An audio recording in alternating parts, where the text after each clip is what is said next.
In this short tutorial video, I'm going to show you the process on how to add music to your Instagram story. If you're also trying to add in music to your stories that you're trying to upload on your Instagram, then in this video I'm going to show you how exactly it is done.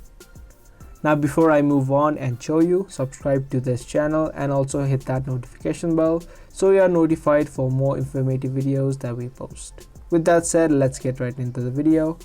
Firstly, tap on your stories on the top left and then pick the story that you want to upload. Once you have picked your stories, now in order to add music to this, you just need to tap on the stickers option that you see on the top.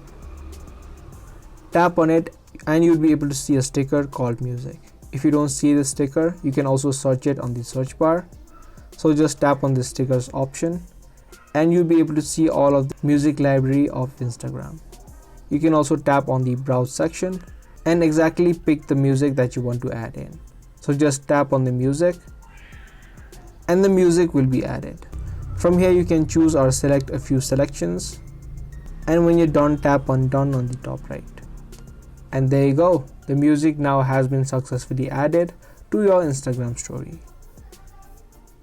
So that was a really short and easy video. I hope you guys understood and found this video helpful. If this video did help you out, then be sure to let us know by giving this video a thumbs up. That's gonna be all for today. I'll see you guys in the next one.